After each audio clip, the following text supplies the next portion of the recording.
ఓం సాయిరామ్. బాబా భక్తులందరికీ కూడా నమస్కారం అండి. అందరూ కూడా సుఖంగా సంతోషంగా ఎప్పుడూ కూడా ఆనందంగా ఉండాలి అని చెప్పి ఆ బాబాగారి తరపున నేను కూడా మనస్ఫూర్తిగా కోరుకుంటున్నాను. ఈరోజు బాబాగారు అందించే సందేశం ఏంటి అంటే కనుక, తల్లి, ఇది నువ్వు నమ్మలేని నిజం. వింటే వామ్మో దిమ్మ తిరిగిపోతుంది. ఈ వ్యక్తితోటి నీకు జరిగేది ఇదే. ఆ వ్యక్తి పేరుతో సహా చెప్తాను. ఇది కేవలం నీకోసం మాత్రమే చెప్పబడింది. నువ్వు ఈ వీడియోని చివరి వరకు వింటే ఆ వ్యక్తి ఎవరు, అసలు నేను ఏం చెప్పాలి అనుకుంటున్నాను, అంత దిమ్మ తిరిగిపోయే వాస్తవాలు ఏంటి అనేది నీకు ప్రతిదీ కూడా పూసగుచ్చినట్లుగా అర్థమయ్యే విధంగా నేను చెప్తాను. నేను ఏం చెప్పినా కూడా నువ్వు నా మంచి కోసమే బాబా మీరు చెప్పేది అని నమ్మితే ఈ వీడియోకి ఒక లైక్ ఇవ్వండి. వీడియోలోకి వెళ్ళే ముందు చాలామంది కూడా చెప్పుకోలేనటువంటి సమస్యలతోటి సతమతమైపోతూ వాటిని ఎలా తీర్చుకోవాలో తెలియక ఇబ్బంది పడిపోతూ ఉంటున్నారు. అటువంటి వారి కోసం శ్రీ షిరిడి సాయిబాబా ఆశీస్సులతో జ్యోతిష్యం చెప్పబడును గురూజీ శివరామరాజు గారు. Phone number 9959422552. ఈ స్క్రీన్ మీద కనిపిస్తున్న నెంబర్కి అయితే మీరు వెంటనే కాంటాక్ట్ అవ్వండి. ప్రేమ, పెళ్లి, ఉద్యోగం, రాజకీయం, సంతానం లేక ఇబ్బంది పడుతున్న, భార్యాభర్తల మధ్య గొడవలున్న, అప్పుల సమస్యలున్న, శత్రువుల సమస్యలున్న, అలాగే భార్యాభర్తల మధ్య వశీకరణ, స్త్రీ మరియు పురుషుల మధ్య వశీకరణ కూడా 100% జరపబడును. ఎటువంటి సంతాన సమస్యలకైనా కానీ గురువుగారి దగ్గర చక్కటి పరిష్కారం అనేది దొరుకుతుందండి. గురువుగారికి 50 సంవత్సరముల అనుభవం ఉంది. మాకున్నటువంటి ఎన్నో రకాలైన సమస్యలు కూడా గురువుగారు చాలా చక్కగా తీర్చారు. అలాగే మీకున్నటువంటి ఎటువంటి సమస్యలైనా కానీ గురువుగారు మీకు రోజులలోనే పరిష్కరిస్తారు. ఎన్నో ప్రయత్నాలు చేస్తుంటారు కష్టాలు తీర్చుకోవడం కోసం అని చెప్పి. ఒక్కసారి చివరి ప్రయత్నం అని చెప్పి భావించి ఈ గురువుగారికి అయితే కాంటాక్ట్ అవ్వండి. స్క్రీన్ మీద కనిపిస్తున్న నెంబర్కి మీకు రోజుల్లోనే పరిష్కారం దొరుకుతుంది. ఇక ఆలస్యం చేయకుండా మనం బాబాగారి యొక్క సందేశం ఏంటో తెలుసుకుందాం. తల్లి, ఇది నువ్వు నమ్మలేని నిజం అని చెప్పి ఒక వ్యక్తి గురించి నేను నీకు చెప్పాలి అనుకుంటున్నాను. అయితే ఆ వ్యక్తి ఎవరు అనేది మొదటిగా మనం మాట్లాడుకునే ముందు ఆ వ్యక్తి యొక్క మానసిక స్థితి ఏంటి, ఆ వ్యక్తి ద్వారా నీకు జరుగుతున్నది ఏంటి, ఆ వ్యక్తి వల్ల ఇప్పటి వరకు లాభాలు పొందావా, నష్టాలు పొందావా, ఎటువంటి ఇదితోటి అంటే ఎటువంటి భావాలతోటి ఆ వ్యక్తి నీకు దగ్గరగా ఉంటున్నారు, అలాగే ఆ వ్యక్తి యొక్క అసలు ఉద్దేశం నీ పట్ల, నిన్ను ఏం చెయ్యాలి అనేది ఆ వ్యక్తి యొక్క అసలు ఉద్దేశం, ఇవన్నీ కూడా మొదటిగా నీకు తెలిస్తే నువ్వు ఆ వ్యక్తి ఎవరు అనేది నువ్వు పూర్తిగా గ్రహించగలిగితే నిజంగా ఆ వ్యక్తి యొక్క నిజ స్వరూపం ఇదా అని చెప్పి నువ్వు తట్టుకోలేకపోతావు. ఎందుకంటే అంతగా నువ్వు ఆ వ్యక్తిని నమ్మావు. నిజానికి చెప్పుకోవాలి అంటే ఒక భార్య భర్తల కంటే కూడా, నీ యొక్క కన్న బిడ్డల కంటే కూడా, నీ యొక్క తల్లిదండ్రుల కంటే కూడా ఆ వ్యక్తికి మంచి చెడు, ఒక ఉన్న విషయాలు, అలాగే నీకు కష్టమైన విషయాలు ప్రతీదీ కూడా ఆ వ్యక్తికి పంచుకొని ఆ వ్యక్తి చెప్పే సలహాల మీద నీ యొక్క జీవితాన్ని ఆధారపడేలా చేసుకుంటున్నావు. కానీ అక్కడ అసలు ఏం జరుగుతుంది అనేది మాట్లాడుకుంటే ఆ వ్యక్తి నీతోటి ఒక రకమైనటువంటి నటనా జీవితాన్ని మొదలుపెట్టారు. ఏం లాభం అంటే కనుక దానికి సమాధానం నేను ఇవ్వలేను. ఎందుకు అంటే మానసికమైనటువంటి సంతోషాన్ని అతను నీ ద్వారా పొందుతున్నాడు. అలాగే కొంతమంది వారు ఏమి తన జీవితంలో సాధించలేకపోయినా కూడా ఒకరిని నాశనం చేయడం, ఒకరి యొక్క నాశనాన్ని కోరుకోవడం, ఒకరు బాగుంటే చూడలేకపోవడం, ఒకరు ఎదుగుతూ ఉంటే తట్టుకోలేకపోవడం, ఒకరిని ఎప్పుడూ కూడా నీచమైన చండాలమైన దృష్టితోటి వారి యొక్క పతనం కోసం చూడడం, ఇది మాత్రమే వారు కోరుకుంటూ ఉంటారు. అయితే నిజం చెప్పాలి అంటే కనుక ఆ వ్యక్తి నీతో చాలా చక్కగా ఎటువంటి అనుమానం లేకుండా తను కూడా తన ఇంట్లో విషయాలు ప్రతీదీ నీతో పంచుకుంటున్నట్లుగా, తన యొక్క కష్టం గురించి, తను పడే బాధల గురించి, తన యొక్క దుఃఖం గురించి, తన యొక్క కుటుంబ భాగస్వామి గురించి, అలాగే తన యొక్క బిడ్డల గురించి, తన యొక్క తల్లిదండ్రుల గురించి ప్రతీదీ కూడా నీతో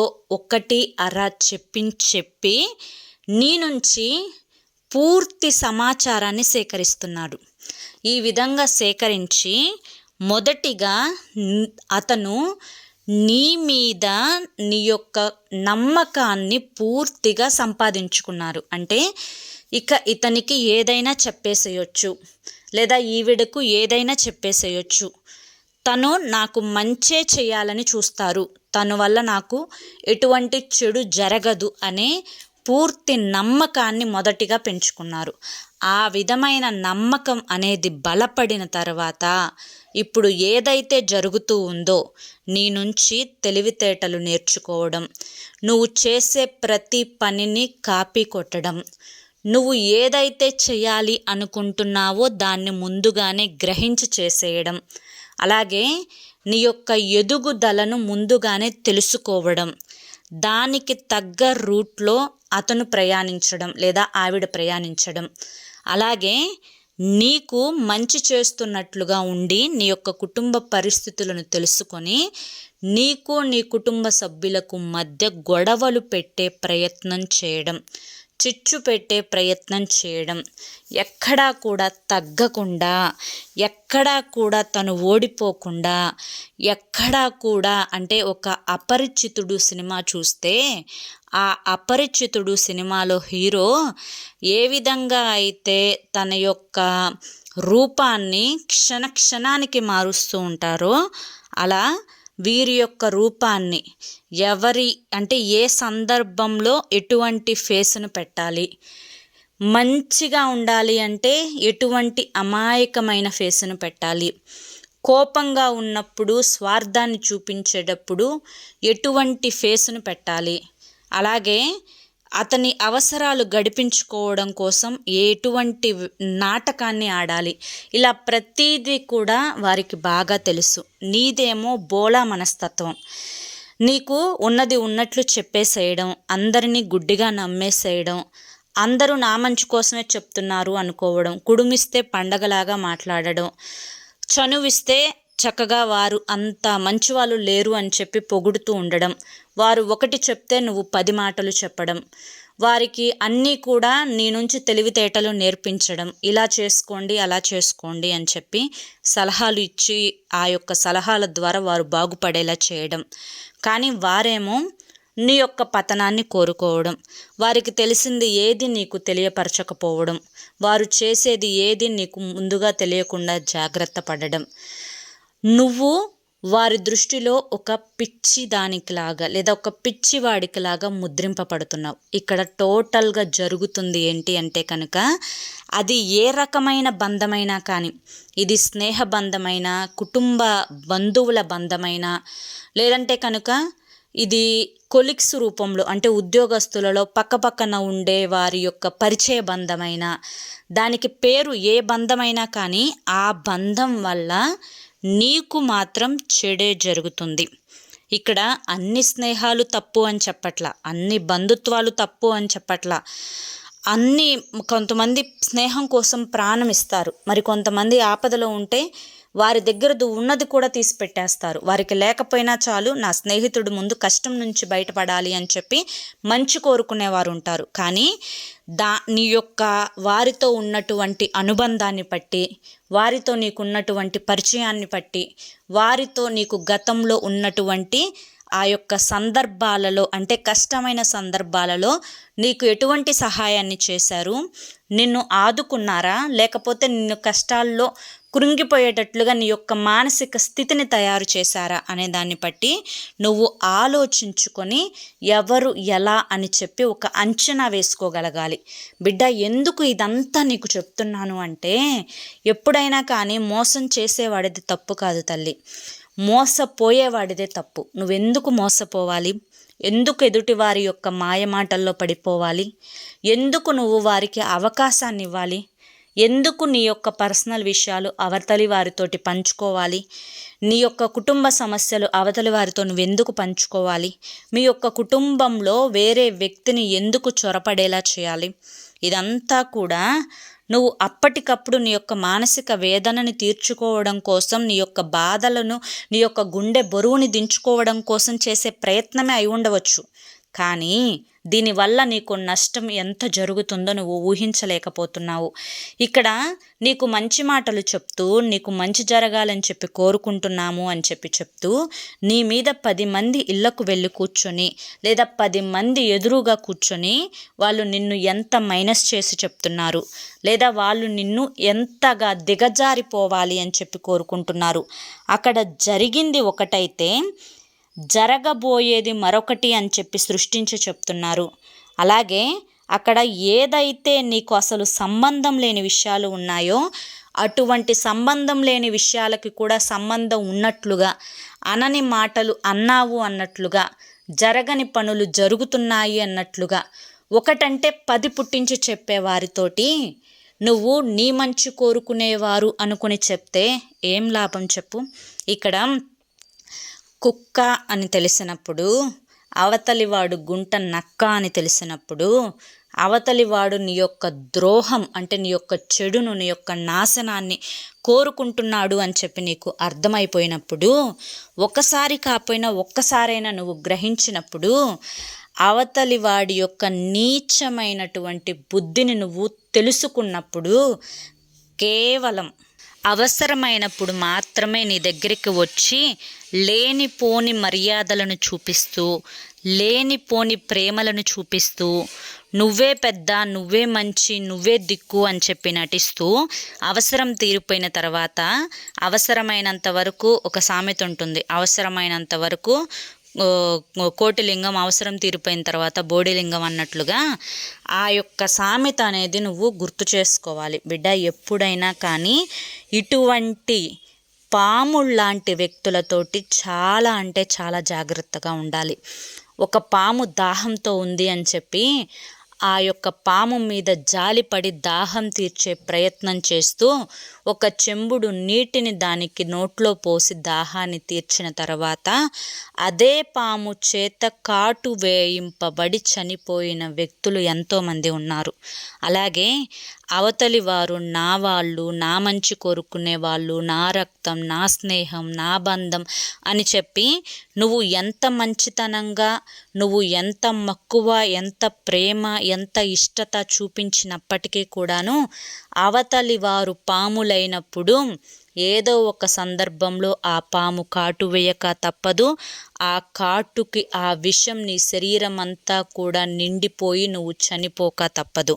అలాంటి పాముల్లాంటి ప్రజలు ఉన్న ఈ లోకంలో నువ్వు బ్రతుకుతూ ఉన్నావు. కాబట్టి ఎవరు పాము, ఎవరు సాధు జంతువు, ఎవరు ఇక్కడ ఆవుల్లాంటి సాధు జంతువులు ఉన్నారు, ఎవరు పాముల్లాంటి విషపురుగులు ఉన్నారు అని చెప్పి నువ్వు గుర్తించకపోతే మాత్రం నిన్ను ఈ సమాజం ఎలా వాడుకోవాలో, ఎంతవరకు వాడుకోవాలో, ఎంతవరకు నిన్ను తొక్కాలో, ఎంతవరకు నీ గురించి చెడుగా ప్రచారం చేయాలో, ఎంతవరకు నిన్ను లొంగ తీసుకోవాలో అంతవరకు అవసరాల కోసం వాడుకొని చివరకు ఒక బత్తాయి పండులో నుంచి రసాన్ని పిప్పిని ఏ విధంగా అయితే దూరంగా పడవేస్తావో అలా నీ బ్రతుకుని నాశనం చేసేంత వరకు కూడా వదలరు. కాబట్టి ఇటువంటి వ్యక్తి నీ జీవితంలో ఉన్నారు. నీ జీవితంలో ఆ వ్యక్తి ఎవరు అనేది నువ్వు గ్రహించాలి. నువ్వు ఆ వ్యక్తిని గుడ్డిగా నమ్మి ఇంట్లో వారిని కనుక బాధ పెట్టినా, ఇబ్బంది పెట్టినా, ఆ వ్యక్తి మాటలు విని ఇంట్లో వాళ్ళని నువ్వు టార్చర్ చేసినా చివరకు నీకు దక్కేది ఎటువంటి ఉపయోగం లేనటువంటి, మనశ్శాంతి లేనటువంటి జీవితం మాత్రమే. ఎందుకంటే ఈ వ్యక్తి నీతో మంచిగానే ఉండవచ్చు, కానీ నీ వెనుక గోతులు తవ్వి ఆ యొక్క గోతిలో నిన్ను కప్పెట్టాలని చూస్తున్నారు అని చెప్పి నువ్వు గ్రహించలేకపోతున్నావు బిడ్డ. ఇలా ఎంతోమంది వారి యొక్క జీవితాలను నాశనం చేసుకుంటున్నారు. ఉదాహరణకి ఒక చిన్న నిజమైన కథ చెప్తాను. ఇది కథ అన్నాను కానీ ఇది నిజ సంఘటన అని చెప్పి అంటేనే బాగుంటుంది. 2 భార్యాభర్తలు ఉన్నారు. తరచుగా గొడవలు ఆడుకుంటూ ఉంటారు.